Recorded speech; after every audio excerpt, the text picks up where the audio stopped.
estamos chegando. Bom dia, quase boa tarde, faltando 1 minuto para o meio-dia agora. Eu sou o Mauro Friesman, nossa audiência nos acompanha pela Rádio Trianon AM 740 São Paulo, pela Rádio Universal AM 810 de Santos. Este é o programa Gente que Fala, que está no ar também pelas redes sociais, Instagram, Facebook e o nosso canal no YouTube. Aquele convite diário para você seguir a gente, curtir, compartilhar os nossos conteúdos, interagir também pelo WhatsApp, 973350038, 973350038 é o número. E nas redes sociais, minha gente, não se esqueçam, sempre marcando a hashtag Programa Gente que Fala. Terça-feira, nossa edição sempre dedicada à área da comunicação, com o apoio do Instituto Orbis de Pesquisa, e vamos apresentar, a partir de agora, os nossos convidados de hoje, que vão fazer as análises e os debates dos nossos assuntos aqui propostos. Com a gente, o deputado estadual, capitão Oscar Castelo Branco de Luca, do PSL. Tudo bem, deputado Castelo Branco? Muito bem-vindo. Como está? O seu microfone fechado. Ok. Liberando o som, muito obrigado, Mauro Friesman, pelo convite, os demais consultores e analistas. É uma honra estar com vocês e obrigado aos ouvintes da rádio. Obrigado pela presença. Também com a gente o advogado, o doutor Milton Flávio Lautenschläger, conselheiro do Instituto dos Advogados de São Paulo. Tudo bem, doutor Milton Flávio? Muito bem-vindo. Como estão as coisas? Tudo bem, Mauro? Boa tarde a todos. Deputado Castelo Branco, Tony, é um prazer estar com vocês novamente aqui na rádio. Obrigado pela presença. Também com a gente aqui, formando a nossa bancada de hoje, o Tony Mastaler, ator, publicitário, diretor e criador de estratégias de marketing político. Tony, muito bem-vindo. Como está? Opa, Tony? Como vai, Mauro? Desculpa, eu acho que eu estou com um problema de comunicação aqui. Você está aí se ajeitando aí para a nossa conexão, não tem problema. Enquanto você se ajeita aí, a gente vai tocando aqui. Tá, mas eu agradeço a participação e agradeço a presença nessa bancada aí com o deputado Castelo Branco, com o doutor Mário. Muito bom, muito obrigado, viu? Obrigado pela presença. Encontrei o seu melhor posicionamento para a nossa sequência aqui da nossa conversa, nessa edição de hoje do programa Gente que Fala. Já também estará com a gente o doutor Mário Oliveira Filho, advogado. Ele é presidente da Comissão Nacional de Prerrogativas da Associação Brasileira de Advogados Criminalistas e idealizador do do Instagram Papo de Criminalista. Acho que já está presente, não é isso, doutor Mário Oliveira Filho? Tudo bem? Boas-vindas aqui à sua presença. Bom dia a todos os companheiros aí de bancada, um prazer, muito obrigado pelo convite.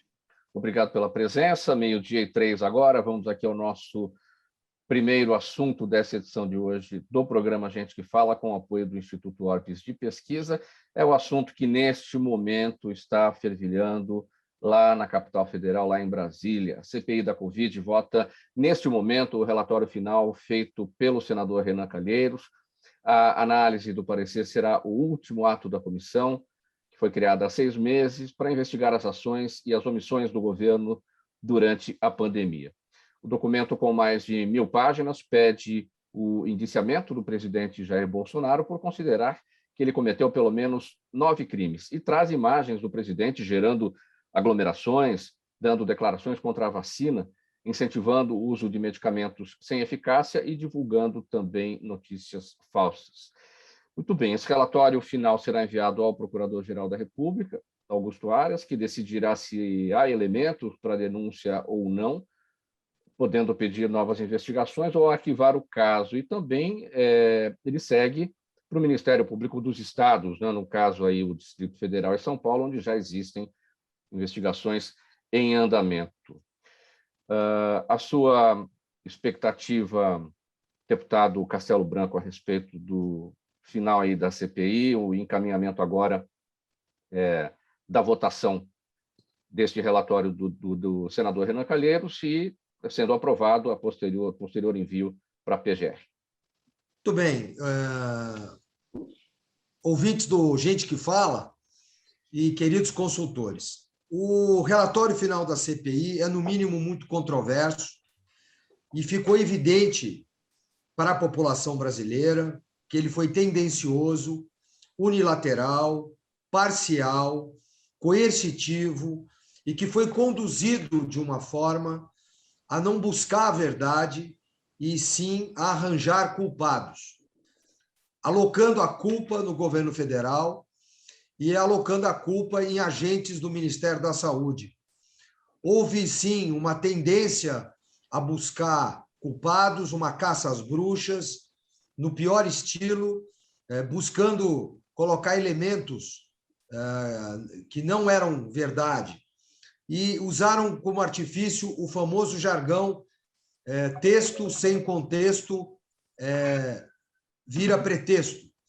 Então, o senhor Renan Calheiros, e principalmente o senador Omar Aziz, com suas fichas pregressas e sem nenhum respaldo moral, levaram a CPI a níveis muito ruins, né? Tanto que viraram pilhéria e viraram assunto de chacota da opinião pública. Tamanha era a assintosa demonstração de não imparcialidade. A CPI, uma comissão parlamentar de inquérito, ela tem por objetivo levantar evidências, provas, indícios e ouvir imparcialmente todos os agentes envolvidos naquele cenário. Isso não aconteceu. Existem diversos testemunhos que foram truncados, foram impedidos de manifestar sua opinião, ou seja, não foi bom. Não me espanta agora ver o relatório totalmente montado, de maneira a levar isso a um patamar ridículo, que é criminalizar o presidente da República, que já havia decretado estado de emergência, ou pedido, por exemplo, logo no início da pandemia, a decretação de um estado de atenção sanitária, enfim, isso aí tem tudo documentado. E o STF digerindo sobre o processo, dizendo que era uma prerrogativa dos estados. Então, olha só, o presidente tenta assumir o comando, não se deixa ele assumir, diz que é uma prerrogativa dos estados. Os estados tomaram as suas decisões, a maioria equivocadas, além dos fortes indícios de corrupção, de probidade administrativa, que ocorreu em vários estados. E agora eles querem voltar a culpa ao Executivo Nacional. Ou seja, na minha maneira de entender, numa análise técnica jurídica, a Procuradoria-Geral da República não deve aprovar isso, e eu espero que isso seja arquivado, porque a CPI se desvirtuou da sua finalidade. Em linhas gerais, esse é o meu pensamento e a minha análise bem educada, bem civilizada, bem técnica, mas mostrando para o nosso eleitor que a CPI não cumpriu o seu papel. Com alguns pontos ali que foram importantes, mas no geral não foi bom. Agora, deputado Castelo Branco, cabem às assembleias legislativas em todos os estados a investigação dos respectivos executivos em relação a eventuais desmandos durante a pandemia. Nesse caso, a Assembleia Legislativa de São Paulo tem se posicionado como aí o senhor com todos os seus pares. Olha, excelente consideração. Eu tenho muita amizade com as diversas assembleias. Eu converso com meus colegas deputados estaduais das 27 unidades da federação, os 26 estados mais o Distrito Federal. E é importante que o nosso ouvinte saiba de que os cenários estaduais são diferentes de estado para estado. Uma mesma realidade que você tem no estado de São Paulo não é aquela que está no Amazonas, não é aquela que está no Acre, nem aquela que está no Rio Grande do Sul. Segundo, em cada cenário desse, você tem o seu governador envolvido de uma forma diferente. E você tem uma relação governador do estado, Assembleia Legislativa, também diferente.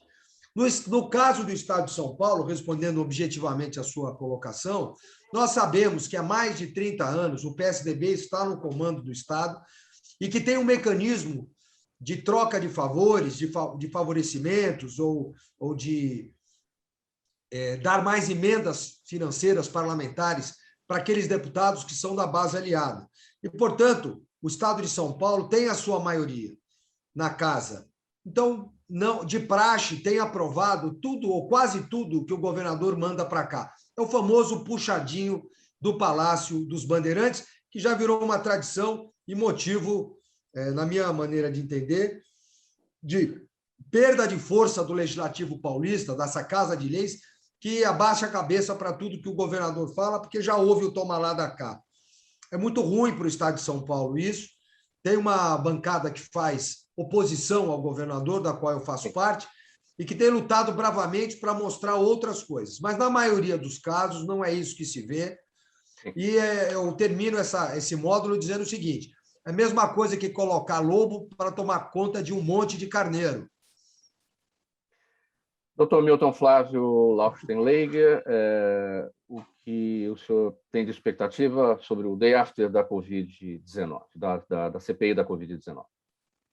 Bom, Mauro, primeiro eu queria ressaltar que a CPI é um instrumento legítimo, democrático, existente no ordenamento jurídico brasileiro. Ele deve servir ao povo, através dos deputados, investigando os atos praticados por cada governo. Evidentemente, essa CPI está sendo executada no âmbito federal, portanto, ela se concentra mais nos atos do governo federal. Caberá às assembleias, como bem lembrou Mauro, a investigação dos governadores, mas até aqui, evidentemente, como uma casa política, o Senado e a Câmara agem com um viés, às vezes, ideológico, sim, mas isso é natural que aconteça nas casas legislativas, nada de assombroso ou de espetacular. Ao meu ver, aquilo que está sendo imputado como crime me parece bastante evidente, né? Praticamente nenhum esforço para a configuração e caracterização de crime praticado no governo federal por diversas autoridades e pelo próprio presidente. A minha é algo bastante evidente.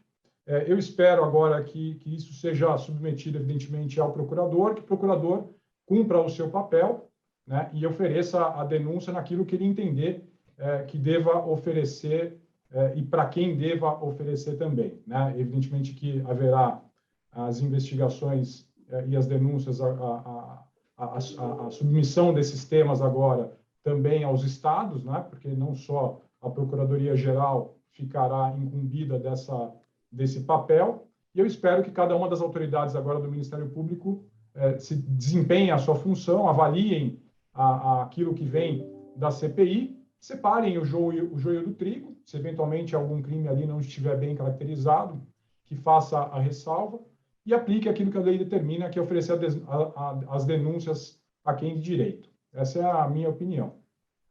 Dr. Mário de Oliveira Filho, a sua observação, seu olhar sobre essa questão, fim da CPI da Covid-19 e como é que o senhor espera aí a reação das autoridades do Ministério Público, notadamente o procurador Augusto Aras e também os Ministérios Públicos do Distrito Federal e aqui de São Paulo. O ponto de vista esboçado e passado aí pelo colega Milton Flávio é absolutamente técnico e absolutamente correto.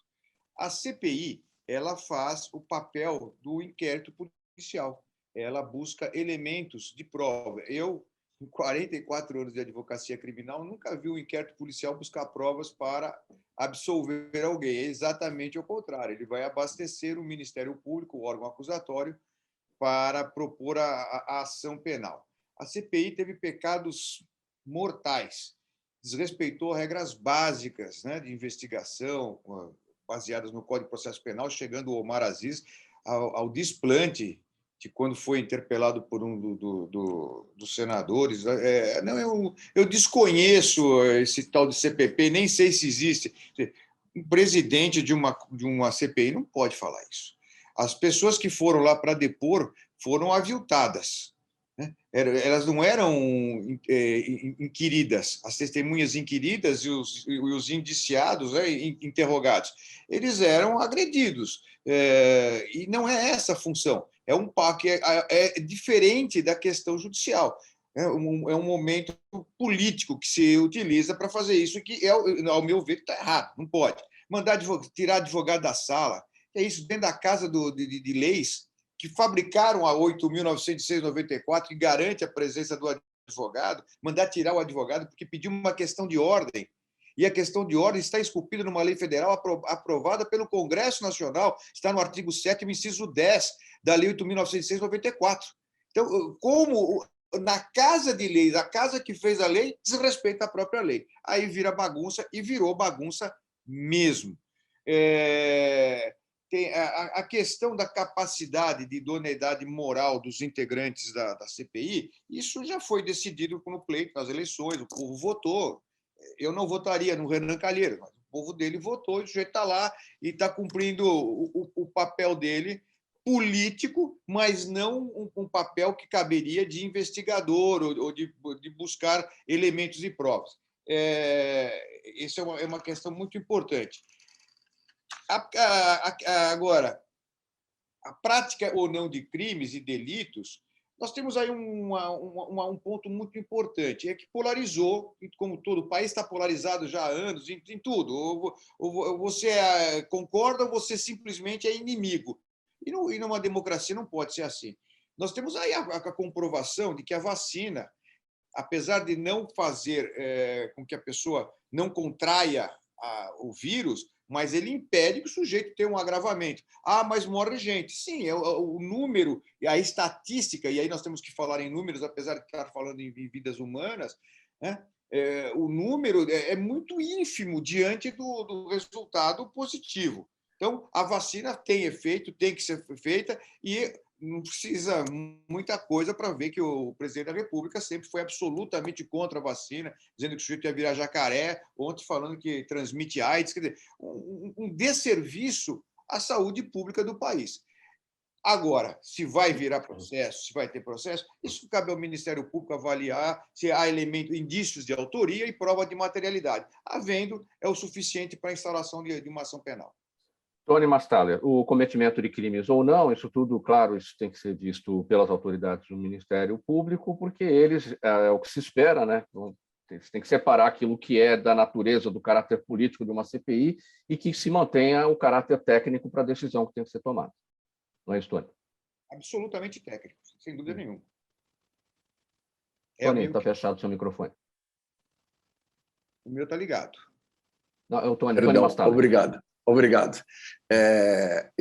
O que acontece, Mauro, nessa edição do Gente que Fala é que eu tenho a honra de dividir a bancada com 3 caras, que me permitam chamá-los de caras, que conhecem muito da parte legal e da parte política. E isso, para mim, é um motivo de muita alegria, e escutar vocês falarem é muito legal. Para mim também, Tony. Estamos humildemente... aqui... Eu vou humildemente me recolher à minha especialidade aqui, que é só a comunicação, porque eles já deram uma aula e falaram tudo. Mas a comunicação me chocou, porque era um momento que você sabia, que você tem uma potência muito grande. Voltou. Eu tô no momento aqui. Puxa vida, me desculpe. Estou tentando. Está bacana aí, pode parar nesse lugar aí. Você me escuta? Sim. Pode seguir. Você me escuta? Pode seguir, Tony. Alô? Problemas com a conexão do Tony. Mas não faça isso. Problemas com a conexão do Tony. Tony, faz o seguinte, acho que você deve estar acompanhando, sai da conexão, entra de novo, na volta a gente dá sequência aqui com a sua avaliação, tá bom? Pessoal, vamos seguindo aqui com mais um tema. A Agência Nacional de Energia Elétrica, a ANEEL, autorizou um reajuste de até 16% nas contas de luz em São Paulo, Goiás e Distrito Federal. Aqui no caso de São Paulo, a mudança vale para as empresas EDP e CPFL Piratininga, que juntas atendem quase 4 milhões de pessoas. O novo valor já entrou em vigor com um aumento de 16% nas tarifas para residências e de 4% para as indústrias de alta tensão. O deputado Castelo Branco, que está aqui com a gente, ele tem 2 projetos de lei ligados a esse tema e ambos voltados à redução do ICMS. Deputado Castelo Branco, eu estava aqui pesquisando sobre as suas propostas.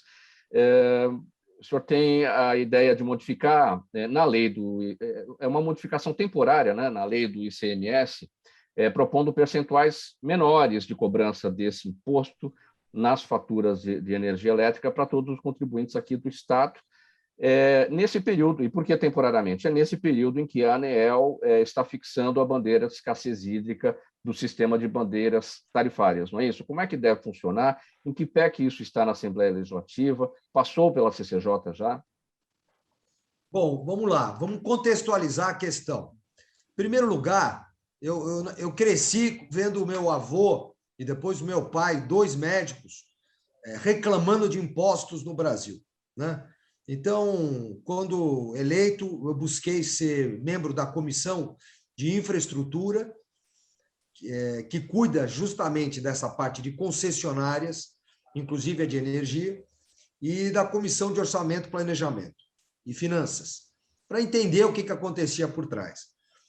Eu não sei aonde que se querem chegar, porque o Estado de São Paulo vai se tornar um Estado inviável, pela quantidade de impostos municipais, o IPTU principalmente, pelo altíssimo IPVA, pela carga tributária muito elevada de ICMS, aumentada agora no meio da pandemia, e agora a energia elétrica, que dependendo do caso, dependendo do seu comércio, ela pode chegar a 40% do seu custo variável, né? Mas tem impactado muito a vida dos brasileiros a questão da energia elétrica. Olha, eu não preciso dizer muito, eu moro num apartamento pequeno, de classe média, com eu, 2 filhas, um menino, né? Não tem empregada. Porra, a conta de luz chegou a 275 pau, meu chuveiro é a gás, que é outra cacetada lá do outro lado. Então eu falo, pô, como é que nós vamos... Não dá para pagar, né? Eu não vou nem falar do meu condomínio, de outras coisas que o custo de vida está ficando muito alto. E a questão da energia elétrica é reclamação todos os dias. Erro de medição, abuso na medição. Já houve aqui na Assembleia o chamamento dos principais diretores das concessionárias que vieram aqui se explicar, se justificar, mas o povo não quer saber de explicação, de justificação. O povo, no final, tem que pagar a conta, como sempre aconteceu.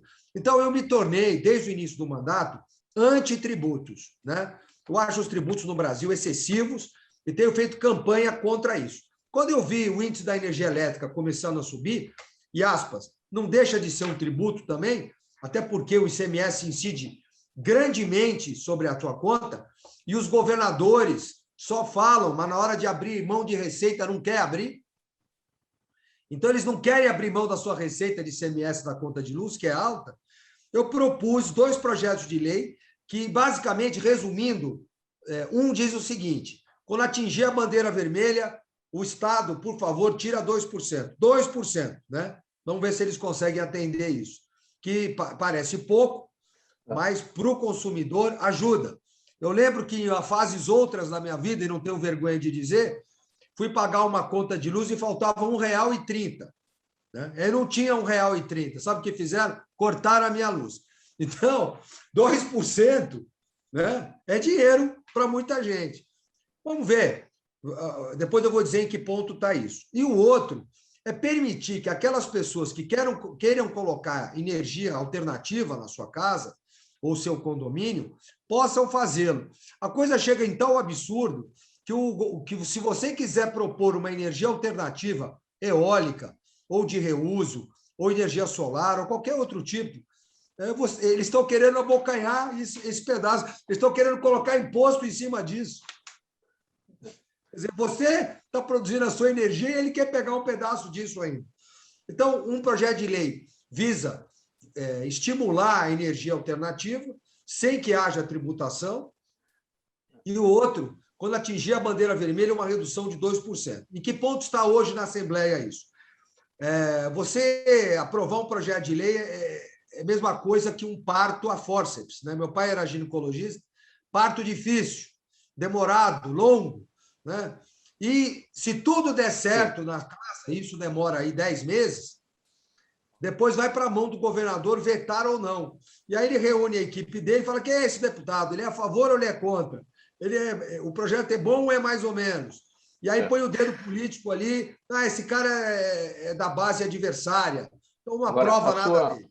A sua preocupação, deputado, ela faz parte de um contexto maior, de um balaio maior, que é a questão tributária brasileira, que é o que a gente também tem muita expectativa que se chegue a um bom senso em Brasília, que é a proposta da reforma tributária, né?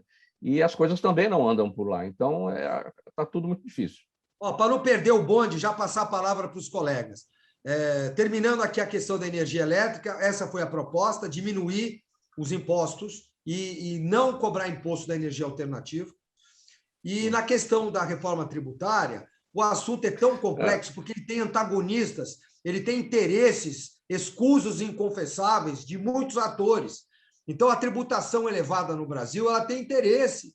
Né? Se eu tivesse certeza que aquele tributo voltaria para mim, como, por exemplo, eu suponho que tenha na Suécia, na Dinamarca, na Finlândia, os países que cobram mais impostos do mundo, eu até que falaria, puxa, mas eu não vejo isso no asfalto, eu não vejo isso na calçada, eu não vejo isso em lugar nenhum, né? Sem contar os escândalos de corrupção. Então, a gente sabe que, no fundo, muito imposto é justificativa para alguém ganhar muito do outro lado. Para finalizar... Ou seja, o ministro Paulo Guedes e sua equipe estão enfrentando muitas dificuldades para fazer a chamada reforma tributária. O assunto já é complexo. No Brasil, mais ainda, que é uma tributação no Brasil, já dito por grandes advogados tributaristas, é uma das coisas mais confusas, né, que existe no mundo. Então, eles estão tentando simplificar e reduzir. Sim. Estamos enfrentando muitas dificuldades. E, bem brevemente, para a gente finalizar esse tópico, deputado Castelo Branco, 1% de tudo que é arrecadado do ICMS pelo Estado de São Paulo é destinado para habitação. Com essa redução que o senhor propõe na cobrança do ICMS nas contas de energia elétrica, se o seu projeto for aprovado, isso não compromete a parte enviada para os programas habitacionais? Olha, isso é uma boa colocação, e é a colocação que o outro lado sempre faz, que vai faltar dinheiro para a educação, que vai faltar dinheiro, no caso que o senhor cita, para a habitação. Eu não vejo assim. Quando você tem as contas do Estado e você vê como é que o Estado gasta o seu dinheiro, você vai ver que não é isso o problema. O problema é quando o cara destina 97 milhões para propaganda. O problema é quando o cara destina 150 milhões para um programa que você não entende direito para onde vai esse dinheiro. Então, é que nem prestação de contas de condomínio. Eu sempre fiz questão de fazer parte, porque eu queria entender por que eu pago um condomínio tão caro. Aí você vai linha por linha, pega a régua, e vai indo linha por linha. Fala, aqui está o ralo do negócio. Então, o Estado que vai faturar o ano que vem 320 bilhões de reais, que é o Estado que mais fatura no Brasil, e que a soma dos 7 outros estados não dão o nosso. Se você somar o faturamento de Rio Grande do Sul, Santa Catarina, Paraná, Rio de Janeiro, Belo Horizonte, Espírito Santo e Mato Grosso do Sul, não dá o nosso. E o que é que nós fazemos com esse dinheiro? Então, não é verdade essas pequenas reduções, chamados benefícios fiscais, venham a comprometer, não. Você tem que pegar a régua, tendo item a item, aí você vai descobrir os ralos que o governo tem, que são grandes. Muito bem, 12h28 agora, programa Gente que Fala, edição de terça-feira, com apoio do Instituto Orbis de Pesquisa, um intervalo rapidinho, a gente volta aqui na sequência com os nossos assuntos. Até já. Toda ação estratégica de sucesso tem um componente fundamental: um instituto de pesquisas ético, rápido e preciso. Afinal, é ele que vai fornecer informação confiável, sem achismos ou palpites. E isso, numa época de mudanças rápidas e repentinas, é fator crítico de sucesso. A Orbis é um instituto de pesquisas que une precisão e confiabilidade estatística com a mais alta tecnologia em pesquisas do mercado. Tem inteligência artificial, robótica e Big Data, entre outros recursos, para que você tenha uma informação correta, confiável, com o menor custo e no menor tempo possível. Na sua próxima ação, seja ela corporativa ou política, comece pela Orbis, porque com a informação correta, você vai mais longe, mais rápido e com mais segurança. 12h29, programa Gente que Fala de volta pela Rádio Trianon AM 740 São Paulo, Universal AM 810 Santos e também pelas redes sociais. E o nosso próximo assunto por aqui é o seguinte: uma entrevista publicada agora domingo pelo jornal Cruzeiro do Sul, o advogado Dr. Mário de Oliveira Filho, que está aqui com a gente, listou 27 prioridades caso venha a vencer as eleições da OAB aqui em São Paulo. Entre elas estão uma auditoria nas finanças da ordem, a criação da residência para a advocacia, assim como acontece na medicina, a extinção do papel nos processos, a proibição da reeleição para a seccional e o fim da eleição indireta para o presidente nacional. Essas eleições na OAB estão marcadas para o dia 25 de novembro. Doutor Mário Oliveira Filho, o senhor já registrou a sua chapa? Já está valendo o prazo, né? Já registrei, foi registrado na segunda-feira, o prazo fatal era hoje. e nós estamos já com a chapa, eu e meu grupo estamos... Eu não gosto de falar na primeira pessoa do plural, nós é uma coisa abstrata, né? Quem é o nós? Nós pode ser qualquer um. Eu registrei a chapa e não é se eu ganhar, eu vou ganhar porque eu sou o melhor candidato que tem aí, né, concorrendo. Ninguém tem a história que eu tenho na advocacia e na defesa da advocacia. Isso é muito importante. Eu vejo aí campanhas milionárias, produções hollywoodianas de filmes, não sei o quê, isto para criar uma imagem.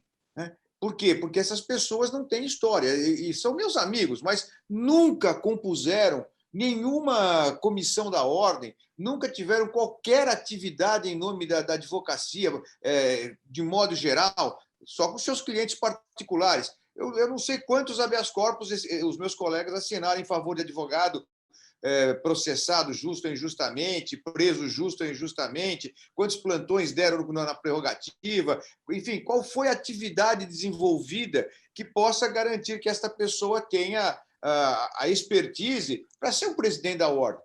Veja, nós estamos falando agora, o nosso deputado Castelo Branco, aliás, a minha prima, a Rafaela Cirilo Galete, te mandou um abraço, deputado. Ela está na chapa também, é diretora da CASP.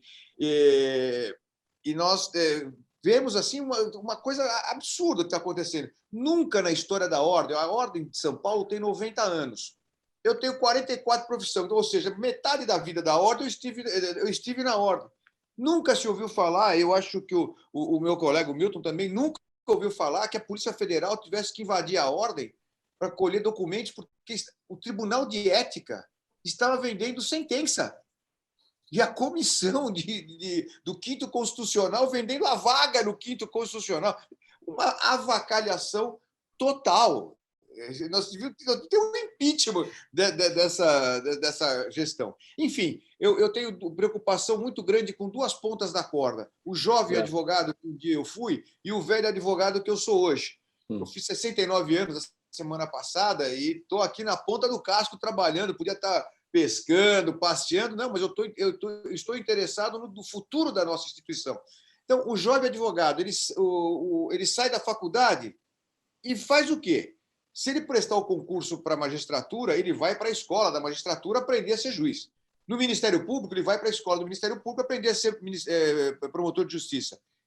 Academia de Polícia para receber os delegados de Polícia Federal e Estadual e ensinar o ofício.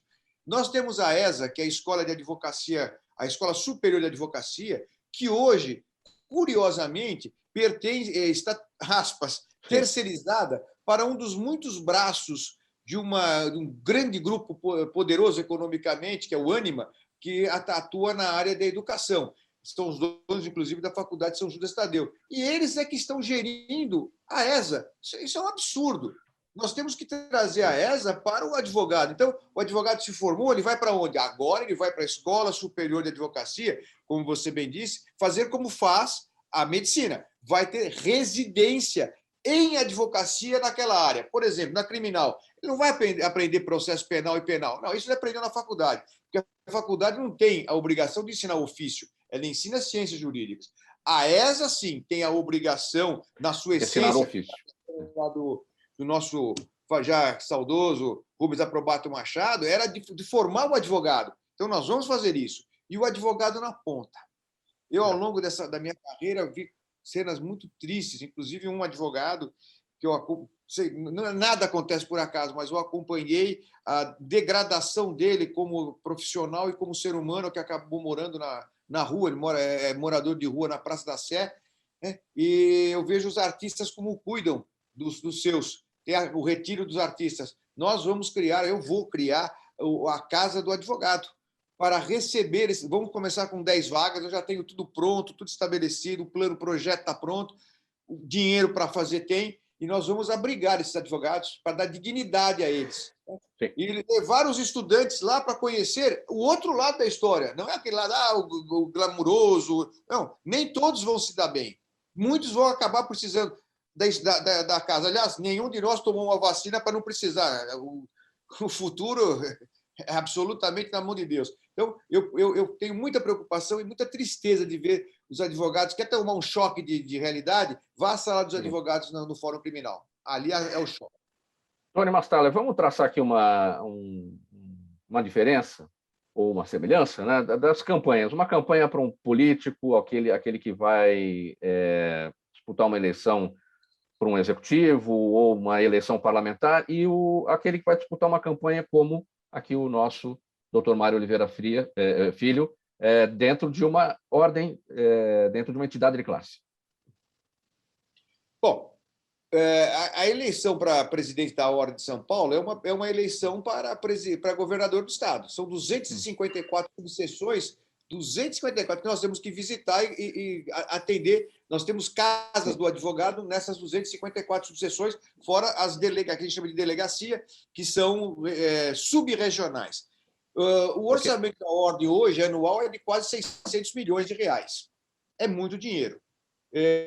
A Ordem está fazendo uma coisa absurda. O advogado inadimplente, principalmente com a pandemia, com essa coisa toda, ele está sendo protestado, executado, como se fosse uma entidade... Deputado, é uma loucura, como se fosse uma entidade financeira, e não é. Tem que chamar o colega e saber qual é a condição dele. Na pandemia, deram R$100 de esmola para cada advogado. Pernambuco, que é desse tamanhozinho, deu R$3.000 em 3 parcelas de 1.000. Nós demos R$100.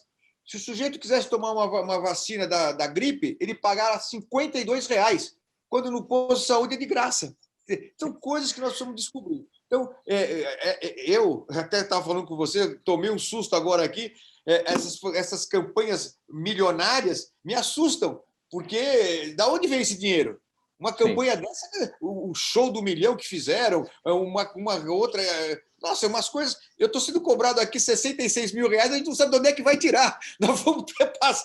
Eu já falei, eu vou vender eu tenho 2 carros, vou vender um carro que eu uso em reserva para pagar esse troço. Agora, como se paga? Uma das candidatas, a minha querida amiga, ela fez o show do milhão, uma produção hollywoodiana. Gente, quem é que está por trás disso? Nós precisamos saber. Quem está despejando? A quem interessa? Não sei. Fala aí das diferenças das campanhas, Tony. Então, primeiro eu queria dizer o seguinte, eu quero pedir desculpas porque eu tenho 2 torres aqui e eu estou entre as 2 porque está tendo reforma nas 2 casas do meu lado. Então, assim, hoje está particularmente um dia difícil aqui. Só para finalizar, lá na frente, quando a gente estava falando da questão da CPI, eu vi um show de horrores na questão de comunicação, uma coisa que tem o destaque ser tão mal cuidada por ambas as partes, num quesito tão importante que era a comunicação. Na questão, voltando disso, das campanhas, eu te diria que uma básica é muito primária e prioritária em todas as campanhas, que é exatamente você ter um bom instituto de pesquisas para você saber o que as pessoas querem. O que morre de excelentes profissionais com grandes e boas vontades para fazer uma coisa legal, mas porque foi por um achismo. Não, mas todo mundo dizia que era por ali. Não, mas eu tinha certeza, porque os meus 40 anos de experiência me mostravam isso. Nunca façam isso. O Instituto de Pesquisa está aí para te revelar a verdade, quer você goste ou não. Faltando 21 minutos para 13h, programa Gente que Fala, edição de terça-feira, com apoio do Instituto Orbis de Pesquisa. E agora aqui na nossa conversa, chegando o Daniel Matos, economista, advogado, perito judicial, fazendo aqui uma análise de alguns pontos da nossa economia. Boa tarde, Daniel, tudo bem? Boa tarde, tudo, e boa tarde aos colegas. Seja bem-vindo aqui para a nossa conversa e nós vamos tratar o primeiro ponto aqui, o seguinte: em setembro, o juro bancário retomou o nível de 30%, o maior desde abril do ano passado, reflexo da própria alta da Selic, né? Tudo está vindo junto, né? Está subindo, né? Sim, e você tem um aumento da mensuração do risco dado o ambiente atual político, né? De incerteza e ausência de reforma administrativa e a confirmação do ministro da Economia do furo do teto de gastos, que é uma questão sensível para a administração da política interna e como a política econômica externa é vista. Então, você acaba tendo esse reflexo no mercado, porque o banco, né, a instituição financeira, ela acaba tendo que aumentar, dado esse ambiente conflituoso, o cálculo matemático, né, para ser mais exato, o beta-adequação, ele acaba carregando boa parte desse ruído externo. Então, acaba mensurando a percepção de risco e, para a instituição financeira, acaba sendo mais difícil analisar o perfil de cada cliente, o que você acaba tendo esse reflexo no percentual de juros ao ano, infelizmente. O Banco Central, o Comitê de Política Monetária já se reunia a partir de hoje. Amanhã será divulgada a nova taxa de juros, expectativa de um aumento de 1,25, né? Está 6,25, pode ir para 7,5. É a sua aposta? Sim, eu acredito que eu acho que vai chegar, acho que até o final desse ano, acho que uns 8%, acredito, para controlar. Você vê uma certa redução da taxa de juros, do crescimento da inflação, perdão, no mercado, né? Só que isso é um efeito lento, então você começaria a ter uma redução disso possivelmente no primeiro semestre, né? No primeiro trimestre, perdão, do próximo ano. Esse ano a gente ainda teria uma questão de nivelamento. Nova alta no preço dos combustíveis, né, Daniel? 7%, o anúncio feito ontem, e já estamos acumulando ao longo desse ano 73% no aumento da gasolina. Pois é. Há o que fazer? Então, eu até entendo o processo legislativo que foi criado para, se eu não me engano, alterar a questão do ICMS, mas existe uma questão da fixação pela OPEP, que reflete também internamente, e tem uma questão que a tributação, né, é muito inteligente, né, a tentativa de alterar o ICMS. Entretanto, você retira a arrecadação do Estado, né? O Estado, diferentemente da União, ele não tem possibilidade de emitir título para financiar gasto público, então acaba sendo um pouco complicado e você pode ter situações, externalidades em alguns estados, caso isso venha a ser aprovado com impacto na arrecadação. Então, a ideia até pode ser muito boa, é verdade, mas eu não vejo isso assim muito positivo a longo prazo, dado o conturbado ambiente econômico que nós vivemos, infelizmente. Para finalizar, Daniel, aqui eu estou vendo as cotações e o mercado nervoso hoje também. Dólar a 5,58, alta de 0,46% nesse momento, e Bovespa caindo 1,52%. O que está impactando hoje? Hoje, infelizmente, o ambiente interno, né? Porque assim, o que acontece? Quando você tem expectativa da Selic, normalmente o mercado já faz uma prévia fixação, a prefixação do valor das ações. Então, o que acontece? Acaba tendo esse movimento anterior, quando tem um anúncio, no dia do anúncio ou no dia posterior, você não tem um reflexo tão grande que depois corrige. Então, acaba sendo um movimento natural de correção dos preços. É que o mercado ele sempre se movimenta antes, né? Até então, tem uma piada entre economistas que a expectativa já precifica o ato futuro, que pode não acontecer, mas a expectativa ela mensura melhor. Daniel Matos, economista, advogado, perito judicial, fazendo análise aqui dos pontos da nossa economia. Obrigado pela presença. Semana que vem tem mais. Obrigado, boa tarde aos colegas. Até, tchau. Boa tarde, um abraço. Seguindo aqui, faltando 17 minutos para uma, programa Gente que Fala, edição de terça-feira, com apoio do Instituto Orbis de Pesquisa. Doutor Milton Flávio, é o seguinte: estamos a um ano das eleições nacionais e as indefinições têm afetado a reforma tributária. Há uma enorme pressão no Congresso para que a PEC seja votada ainda este ano, a toque de caixa mesmo, para não invadir a agenda eleitoral. Em tese, todos os pontos divergentes foram resolvidos em comum acordo com o Palácio do Planalto, em tese, e os discursos levam a crer que tudo caminha para que a votação no Congresso seja um evento meramente protocolar. Porém, o texto da reforma ficou longe de entusiasmar o mercado e a promessa de simplificação dos tributos, que era sua principal bandeira, ficou apenas no palanque. Mas, doutor Milton Flávio, a reforma tributária sai ou não do papel? E se sair do papel do jeito que está, vai valer a pena ou não? É uma pergunta muito difícil de ser respondida, Mauro, porque a resposta, seja sim ou não, vai ser um chute. Acho que é desejo de todos, o deputado Castelo Branco já mencionou muito bem, a simplificação do sistema tributário, tanto estadual, municipal e federal. há uma tentativa clara do Congresso de tentar aprovar uma reforma que promova essa simplificação. Hoje existem duas, basicamente, propostas na mesa, já existiram outras, mas hoje, basicamente, nós temos a PEC 110, que é aquela que busca a criação de 2 impostos, né? O CBS para os impostos, para a unificação dos impostos federais, e o IBS para a unificação dos impostos estaduais e municipais, com a criação do que eles chamam de IVA dual, né? Que é um imposto que reuniria esses dois, e é aquilo que está mais próximo desse acordo, é o que você está mencionando, Mauro. Lembrando que o governo federal, através do ministro da Economia, Paulo Guedes, buscava uma outra reforma que centrava fogo num ajuste no imposto de renda e na tributação dos dividendos. Aparentemente, essa segunda proposta é uma proposta que está com mais dificuldade hoje no ambiente político, e a PEC 110 é aquela que está aparentemente caminhando na frente. Mas isso não significa que ela vai ser aprovada. O que eu venho colhendo de informações é que ainda há muita dúvida sobre a possibilidade de aprovação. Lembrando que, se ela for aprovada com modificações, ela volta, de qualquer maneira, por ser um sistema bicameral, ela volta para a Câmara dos Deputados, ela vai, aliás, para a Câmara dos Deputados, que essa PEC 110 é originária do próprio Senado, ela vai para a Câmara dos Deputados e lá vai ser apreciada também, podendo sofrer alterações e voltar de novo para o Senado.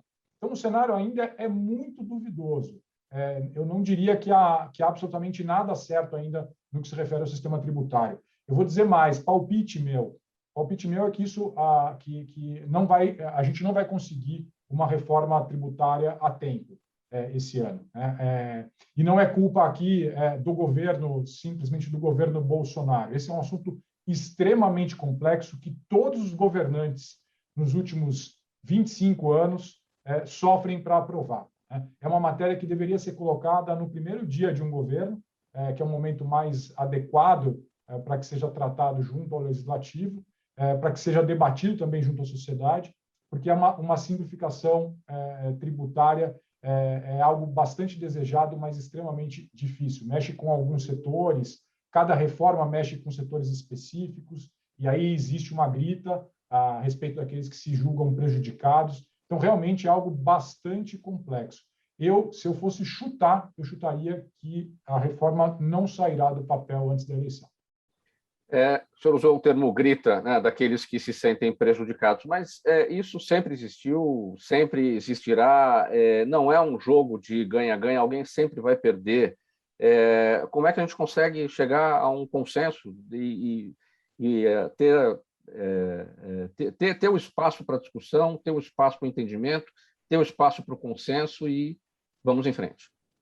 Esse é um caminho longo, de fato, Mauro. A minha sugestão é que isso seja, de fato, matéria do primeiro dia de um próximo governo. A gente, na verdade, vem evoluindo nas discussões ainda. Cada tributarista com quem você conversar vai ter opinião diferente, vai te relacionar uma série de inconstitucionalidades de cada um dos projetos que estão sendo apresentados. Significa que, se for apresentado no dia seguinte, vai haver uma grande quantidade de processos questionando os pontos da reforma tributária, que vai gerar passivo futuro para o próprio governo.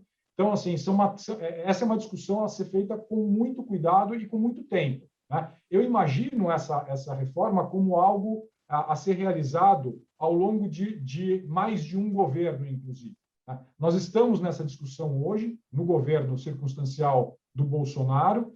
Ele vai continuar no próximo governo, seja do Bolsonaro ou não, e eu imagino que, em algum momento, a sociedade possa estar um pouquinho mais madura para aprovar uma proposta que tenha, de fato, por incumbência, a simplificação do sistema tributário brasileiro, né? Acho que esse é um caminho longo, não vai ser resolvido, ao meu ver, ainda nessa legislatura. Muito bem, faltando 11 minutos para uma agora. Tony, como é que está a sua conexão aí? Tudo bem? Tudo bem, graças a Deus. Então vamos lá. Olha, enquanto o Congresso Nacional debate o valor do fundo que vai patrocinar as campanhas, o mercado do marketing político passa por um período de intensa movimentação já. Na esteira da contratação de João Santana, ex-marqueteiro das campanhas vitoriosas dos ex-presidentes Lula e Dilma Rousseff, para fazer a campanha de Ciro Gomes, profissionais de comunicação que atuaram nas últimas eleições já estão operando como consultores para políticos com projetos consolidados. Bom, dizem aí no seu meio do marketing eleitoral que uma campanha vitoriosa começa numa pré-campanha vitoriosa, né? E onde é que começa a pré-campanha? Parece que os políticos estão sempre em pré-campanha, né? Quando ganha e assume, naquele dia já está valendo a campanha da próxima, né? É verdade. O que eu vejo, Mauro, é o seguinte: estão começando agora, já tem estratégias de cada um que se movimenta nesse sentido de buscar as questões que de repente estão mais fortes. Eu vejo, por exemplo, hoje, já a correria para a questão para presidencial já está bastante grande. As equipes já estão sendo formadas, já está começando a ter falta de profissional no mercado. Você tem, com tudo isso, ainda me surpreende uma fragilidade que acontece exatamente na questão de ideias para poder começar a trabalhar melhor. Eu concordo plenamente com o que foi dito aí por um dos colegas de que você precisa ter um passado, você precisa ter feito coisas para poder mostrar, para poder concorrer a cargos. Senão, como é que fica essa história? Então, assim, precisa começar a mostrar isso de uma maneira correta, precisa começar a mostrar o seu ponto de vista. Nós tivemos uma CPI aí e assim, foi aquele show da polarização sem se, de repente, puxa, que oportunidade grande de eu poder usar estratégias de comunicação positivas. O Brasil ele se nivelou muito por baixo na questão de comunicação. Então, assim, eu ainda não vi o que está alguma coisa mais efetiva a nascer, né? Eu estou vendo que assim tem gente muito perdida, tem gente conversando e tem gente esquecendo que nós estamos a 60 dias do Natal, do fim do ano, acabou, já é 2022, já está atrasado, tem que correr agora para dar tempo de explicar para as pessoas o que se necessita explicar. As pessoas não estão fazendo isso e eu olho isso com muita tristeza, porque meus colegas estão indo por um lado esquisito de luta e de achar que por aí você vai emocionar o público. Olha, ali eu vou ser arrogante em dizer, eu acredito que não. Se estão imaginando o mesmo clima da eleição passada, não vai acontecer isso, vai ser completamente diferente. Essa água já passou no Rio e o momento do Rio é outro. Faltando 7 minutos para 1, eu vou emendar esse assunto aqui, Tony, com você, com a pergunta do Júlio Matos, ele está com a gente no YouTube, perguntando o seguinte, já que tudo vai ser diferente, né? Na comparação com a campanha de 2018, o TikTok pode ser a ferramenta de marketing político da vez? Eu não diria da vez. Mas também da vez eu incluí aqui da vez, né? Ele pergunta se o TikTok pode ser a ferramenta do marketing político. Não tenha dúvida que sim, pode ser, e eu vejo particularmente como muito positivo, né? Vamos largar de uma vez por todas as questões jurássicas de comunicação. Chega, isso não funciona mais, não é por aí que as coisas vão acontecer. Então eu vejo essa e outras ferramentas como muito bem-vindas para esse processo. Reels substituirão as lives? Em parte, sim. Se bem que eu vi tanto desenvolvimento maravilhoso de lives por aí, com tantas coisas novas acontecendo, com tantas equipes profissionais se dedicando e trazendo melhor, então eu acredito que há espaço para tudo. Deputado Castelo Branco, Adriana Martinelli no Instagram pergunta como anda seu projeto que altera as regras para a isenção do IPVA e quais as mudanças que esse projeto propõe. Bem brevemente, porque eu tenho aqui as perguntas também para o doutor Milton e para o Mário também, bem brevemente. Olha, o IPVA é outra sacanagem, é outra palhaçada do governo brasileiro, né? Infelizmente, nasceu em 1973, né, durante o governo militar, e cujo objetivo era o seguinte: olha, nós não temos pedágio no Brasil, na época não tinha. Então, o senhor que usa carro, nada mais justo do que pagar um imposto, já que o senhor usa. Então, vamos taxar um pouquinho o seu veículo. A ideia era boa e até interessante. Então, lá em 73, o IPVA era pequenininho, você pagava um pouquinho e ajudava a manter as estradas, e até onde a gente sabe, o dinheiro ia para a estrada. O tempo passou, né, o IPVA foi aumentando e criaram o pedágio. Então, hoje eu me pergunto para que serve essa porcaria do IPVA, né? Se não é para melhorar a estrada, que eu já pago o pedágio mais caro do mundo em relação ao quilômetro. Fizeram essa conta outro dia. Nós pagamos mais que a Europa e mais que os Estados Unidos. Depois eu apresento esse dado aí. E eu pago IPVA para ir para onde? Então, uma das minhas sugestões foi o IPVA para aquele que é redução do IPVA, para aquele que tem deficiência física. É o mínimo que a gente pode fazer. A questão do IPVA deveria ser revista como um todo, né? E eu aproveito para parabenizar o Milton Flávio pela análise da reforma tributária, né? E a gente está propondo, inclusive, a anistia do IPVA, que é sem vergonha. Desejo ao Mário de Oliveira sucesso na sua eleição, Deus abençoe, que você seja muito bem-sucedido. A OAB precisa realmente de renovação, inclusive para tratar de assuntos delicados, como esse da tributação, né? Tony Mastaler, também gostaria de oportunamente conhecê-lo pessoalmente. Aliás, todos vocês estão convidados a vir aqui no gabinete para eu aprender um pouco mais. Vai ser um prazer, nós é que aprendemos. IPVA é uma vergonha. Muito bem. O seu Jaime do Jardim Bonfilholi, doutor Milton Flávio, pergunta o seguinte: sua avaliação sobre a entrada de escritórios de advocacias estrangeiros aqui no Brasil e que são, segundo ele, verdadeiras multinacionais do direito. Bem brevemente, doutor. Esse é um tema super complexo também e bastante atual. Eu reputo que isso deve ser bem regulamentado, né? Porque as nossas realidades, como o doutor Mário, que é um conhecedor da matéria, eu confesso aqui que não sou um grande conhecedor dos problemas da OAB, embora reconheça que são muitos, mas como o doutor Mário disse, eu não sou um foco de proteção da OAB, eu já não sou mais tão novo e fiz uma carreira no direito empresarial. Portanto, essa é uma questão que eu não conheço perfeitamente. Mas eu reputo que deve ser regulada pela OAB para que seja os escritórios estrangeiros sejam enquadrados dentro da realidade brasileira de atuação do advogado. Nós somos mais de 1 milhão de advogados, um grupo enorme de profissionais, e precisam ser protegidos também contra a eventual massificação do serviço jurídico. Eu fiz uma confusão aqui. Essa pergunta do seu Jaime do Jardim Bonfilholi era para o doutor Milton. Não, está certo, está correto. Não, essa pergunta aqui era para você mesmo, Milton. Então tá bom. Não, tudo bem. Eu achei que tivesse feito a conclusão aqui. É isso. Para o doutor Mário, a pergunta da Vera Lima. Ela está com a gente no Facebook. Bem brevemente, doutor Mário.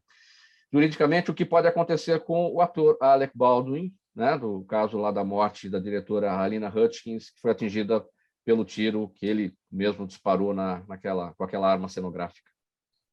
Não conheço a legislação americana, não tenho a menor ideia do que pode acontecer lá, né? Aqui seria bem diferente. E sempre depende de provas. Você dá palpite num caso concreto, sem conhecimento nenhum do que aconteceu, das realidades do fato, seria leviandade. Lá nos Estados Unidos não tem ideia. Aqui, dependendo da prova, caminharia para um lado ou para o outro. Na verdade, ele não é expert em armas. A pessoa responsável pela arma é que devia saber se está municiada com projétil mesmo ou bala de festim. Então, a responsabilidade, na verdade, não seria... a responsabilidade penal não seria dele, mas da pessoa que detenha a obrigação de fazer a manutenção, a observação e o municiamento correto da arma. Muito bem, minha gente, vamos pôr um ponto final nessa edição do programa Gente que Fala, de terça-feira, com o apoio do Instituto Orbis de Pesquisa, o agradecimento de toda a nossa equipe e a todos vocês que participaram. Estiveram com a gente hoje o deputado estadual, capitão Oscar Castelo Branco de Luca, do PSL, o advogado Milton Flávio Lautenschläger, ele é conselheiro do Instituto dos Advogados de São Paulo, também o advogado Mário Oliveira Filho, presidente da Abracrim, a Comissão Nacional de Prerrogativas da Associação Brasileira de Advogados Criminalistas, e o Tony Mastaler, ator publicitário, diretor e criador de estratégias de marketing político. Uma hora em ponto. Muito obrigado pela audiência, gente. Tchau, até amanhã.